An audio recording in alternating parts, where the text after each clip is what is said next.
Hello students, welcome to English Genealogy. Today we are going to study story writing. Story writing is a part of the syllabus of Standard 9.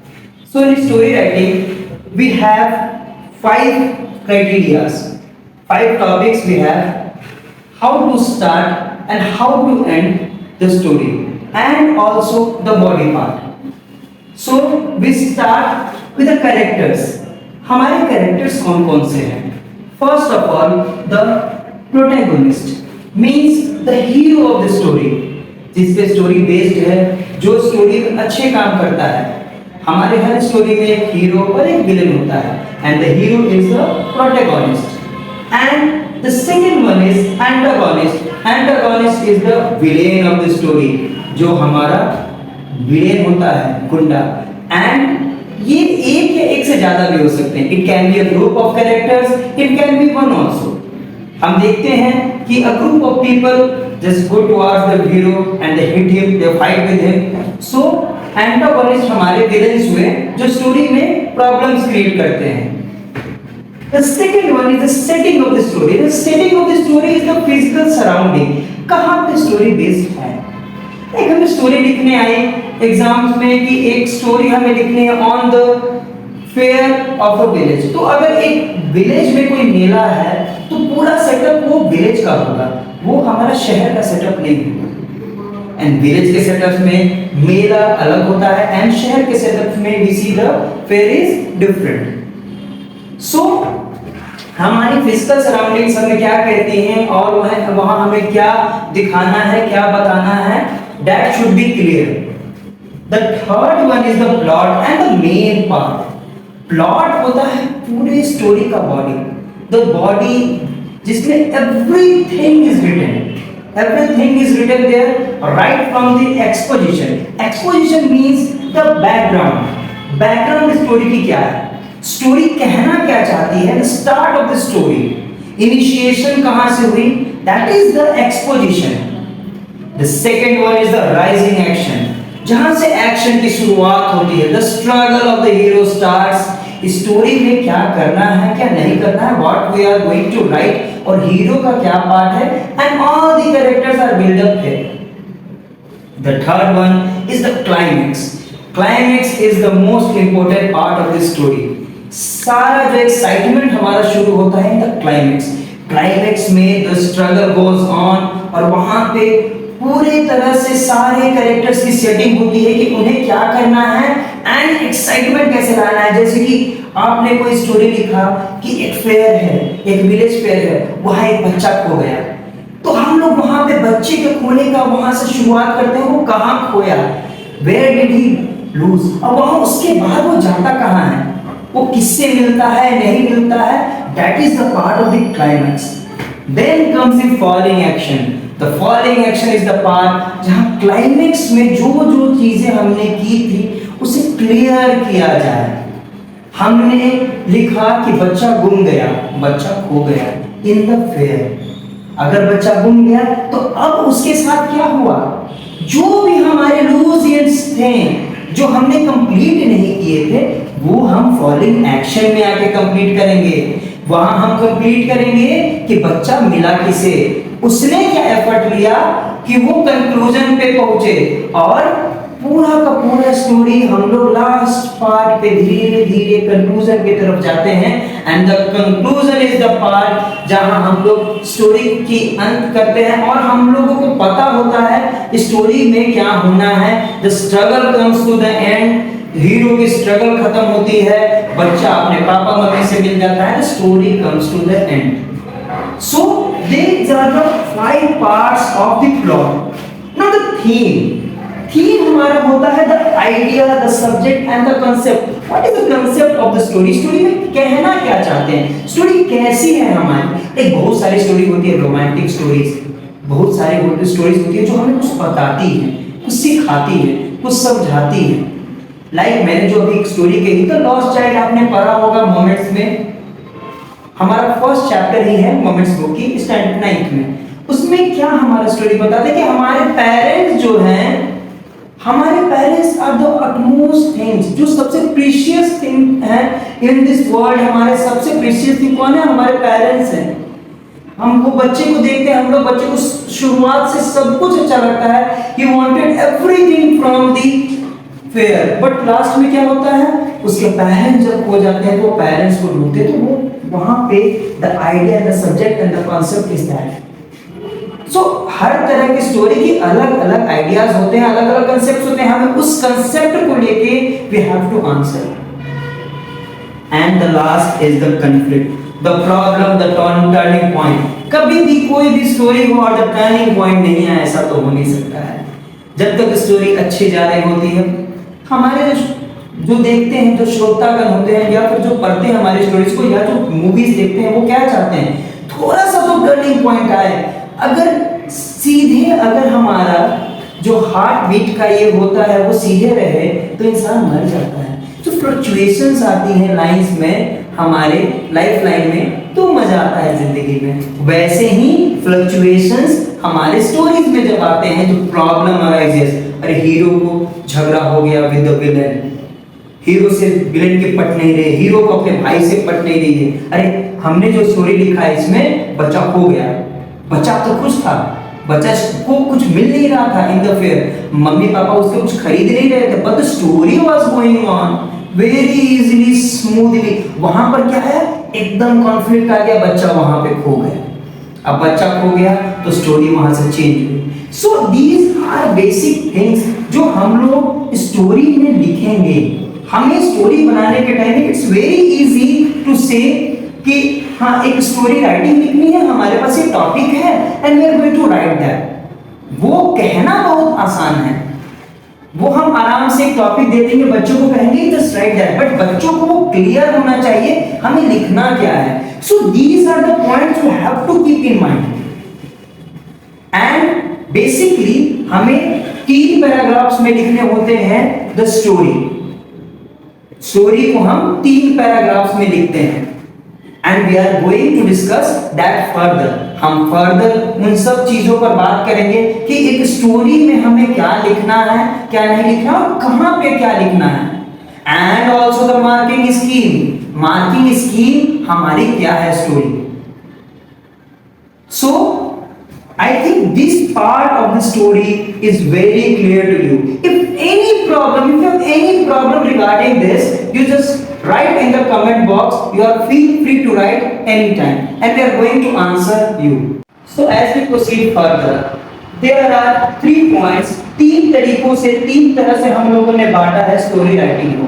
The first one is the how to start. So कैसे हम अपने story को start करें? The basic problem is how to initiate. तो initiate हम कैसे करते हैं?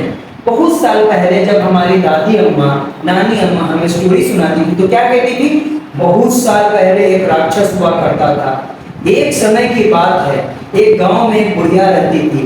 सो वैसे ही we start the topic. Once upon a time there was a lion in the forest a long time ago and so it goes on. जैसी हमारी story demand करती है वैसा हम अपना स्टार्ट करते हैं।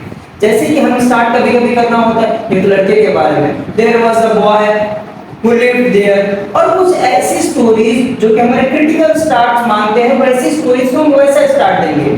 जो स्टोरी जैसा डिमांड करेगी स्टार्ट हम वैसा ही करेंगे। ऐसा नहीं कि जो स्टोरी हमें डायरेक्ट डिमांड कर रही है और हम उसमें लिखने जा रहे हैं वंस अपॉन अ टाइम। अगर हमें कहानी डिमांड कर रही है कि हम कैरेक्टर पर डायरेक्ट जाए and start with the character और डायरेक्टली लिखना चाहते हैं कि Ram was a boy who studied in Saint Joseph convent and in school and he was the topper of the school, तो इस तरह की स्टोरीज हम लिखेंगे, तो इस तरह का बिल्डअप हम देंगे। The second part is the middle part and the most important part of the story that covers drag the audience in the story. हमें ऑडियंस को स्टोरी में लेके जाना है। हमने शुरुआत में लिख दिया स्टोरी, कैसे शुरुआत की हमने एकदम प्रिसाइजली हमने स्टार्ट किया कि हाँ ये हमारा टॉपिक है, we are starting with that. अब हम लेके जाएंगे कि स्टोरी कहां जा रही है और ऑडियंस को इतना अट्रैक्ट करेंगे कि वो स्टोरी में आगे बढ़ते जाए। ऐसी लैंग्वेज यूज करेंगे, डिस्क्रिप्टिव लैंग्वेज, हम लोग डिस्क्रिप्शन पूरी तरह से देंगे उसका। जो भी हम पढ़ाएंगे उसका डिस्क्रिप्शन होना चाहिए, एंड कोई भी ऐसा पॉइंट नहीं हो जिसे हमने छुआ और हमने छोड़ दिया। No, the point should be covered, point हमारा कंप्लीट होना चाहिए। And the smallest of the details, जो स्मॉल डिटेल्स वो रिक्वायर है हम लोग वो देंगे। कोई ऐसी डिटेल हम लोग रखेंगे नहीं कि हम लोग बाद में करेंगे। No, we have to use that. हम लोग वो मिडिल पार्ट में ही यूज करेंगे और पूरा का पूरा स्टोरी हम लोग वहां एक अलग तरीके से खींच के ले जाएंगे। And use the language cleverly. बच्चों को कैसी लैंग्वेज पसंद है एंड किस तरह के स्टोरी में हम कैसे वर्ड्स यूज करते हैं, कैसा लैंग्वेज यूज करते हैं, वी शुड नो दैट। हमें पता होना चाहिए कि ये स्टोरी है, इसमें ऐसा लैंग्वेज यूज करेंगे, यस, कि बच्चों को अच्छा लगे, अच्छे शब्दों का प्रयोग करेंगे, मिठाइयों का प्रयोग करेंगे, एंड खिलौनों का प्रयोग करेंगे, मेला का प्रयोग करेंगे, देन हम झूलों का प्रयोग करेंगे। ऐसी चीजें जो बच्चों को अच्छी लगती है। एंड थ्रिलर वाले जब स्टोरीज हम लिखेंगे वहां पे थ्रिलर मोड में लिखेंगे, रोमांटिक स्टोरीज में we are going to be romantic. So use of the words should be clever. हम लोग क्लेवरली यूज कर सकते हैं हर चीज को, और क्लेवरली यूज करना चाहिए। हम लोग ऐसा नहीं कि कहीं भी कुछ भी लिख देंगे, तो प्रिसाइज लिखना है। We should write precisely. Then we are moving to the end part. See, the ending should be very perfect.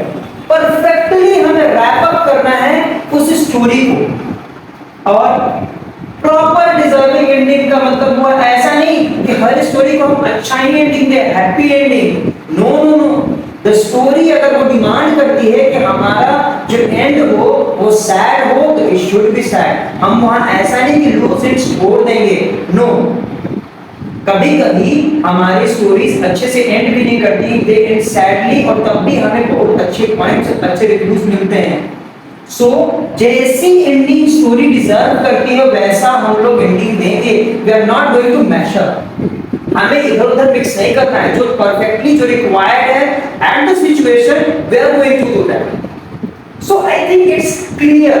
And the last part is the moral.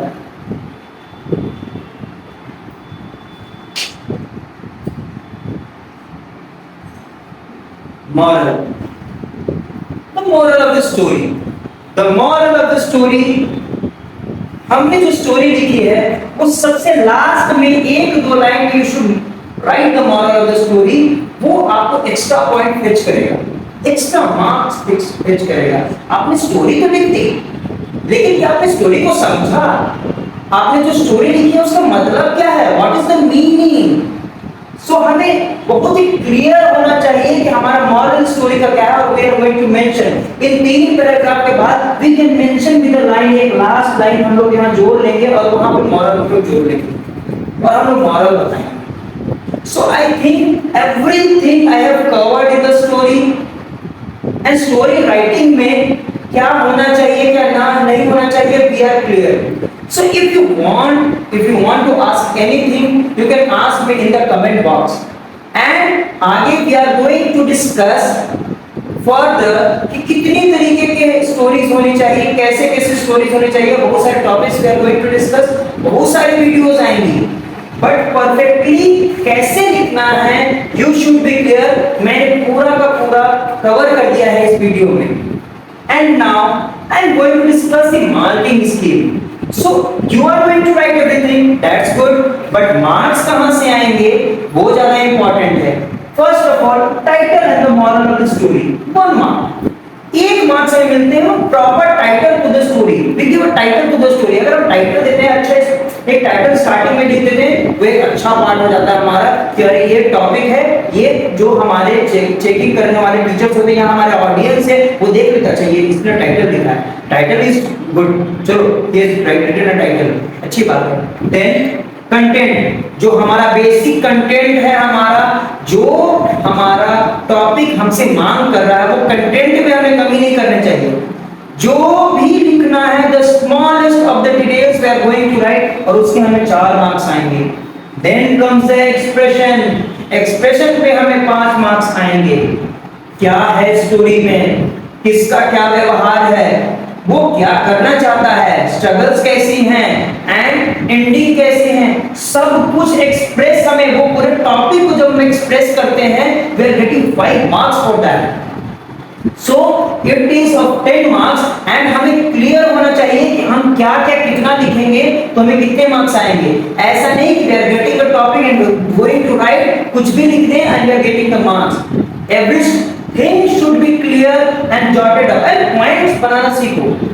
I am telling you today किसी भी creative writing skills में, चाहे वो diary writing हो, record writing हो या फिर हमारा स्टोरी राइटिंग हो, एनीथिंग एल्स, हमें पॉइंट जॉट अप करने चाहिए जब हम एग्जाम पे बैठते हैं, ताकि हम प्रिसाइजली लिख पाए और हम वर्ड लिमिट के अंदर लिख पाए। अगर हमारा वर्ड लिमिट 150 है तो 150 के अंदर we are going to write that, और उसके लिए हमें प्रिपेयर होना पड़ेगा। हम एकदम से जाके we are not going to write that. And ये जो मैंने बताया है और इसके पहले जो मैंने टॉपिक्स बताए थे वो आपको ध्यान में रखना होगा, इससे स्टोरी आपकी बहुत अच्छी बनेगी एंड बहुत ही अच्छा एंड आएगा, स्टार्ट आएगा, इनिशिएट आप अच्छे से कर पाएंगे एंड कहीं भी मिस्टेक्स की जो है थोड़ी संभावनाएं कम होंगी and you will get good marks.